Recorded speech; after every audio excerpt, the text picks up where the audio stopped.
Stillness, also known as presence or the now, can be understood as the stilling of the mind and emotions.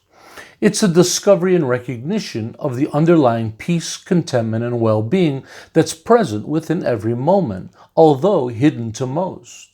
An experience and shift in perception that recognizes the innate space that underlies our reality. Stillness is a state of being that's fully accepting of the present moment, without interpretation or judgment. It's a shift in awareness from the doing mind to the observing mind, abiding as the observing witness to the unfolding of the present moment. Stillness is the calm that's always present beneath our anxiety, the spaciousness that's always present beneath our busyness, and the equanimity that's always present beneath our contention.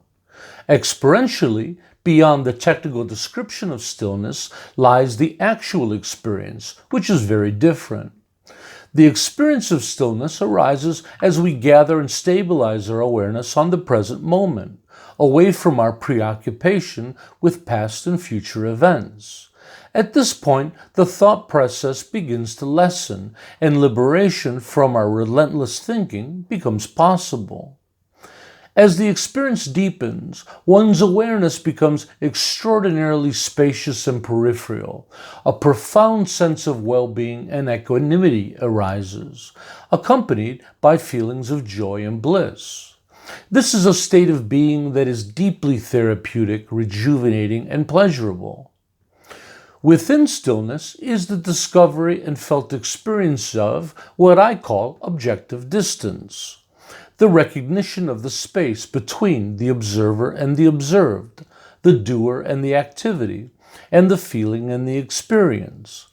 It's the space between stimuli and reaction that allows room for understanding, reason, and skill to be applied.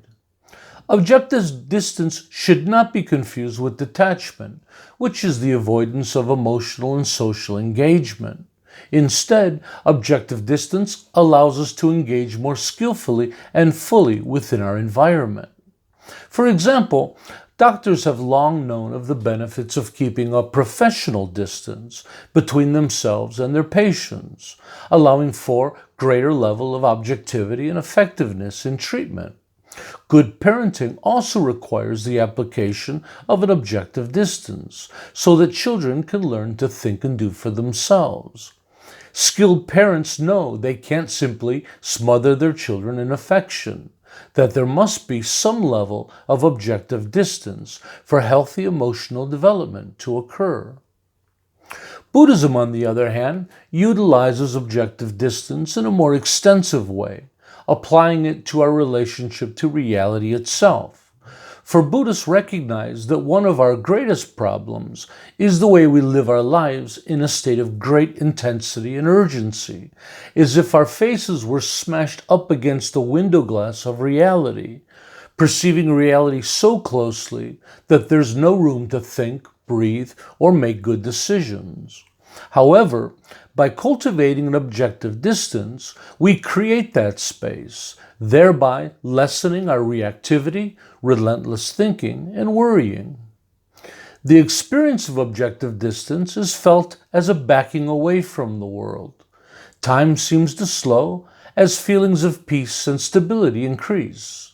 There's a felt reduction in mental and physical speed, and a shift in perception as one's inner world and outer world come into proper balance. At this point, thinking begins to fall away, along with the intense immediacy that normally plagues us. It's through learning to abide in stillness and objective distance that we gain mental and emotional freedom and become liberated from our daily struggle against reality. To learn more about stillness, I recommend my text, Awakening Through Appreciation, which is available for free download from my website and on YouTube.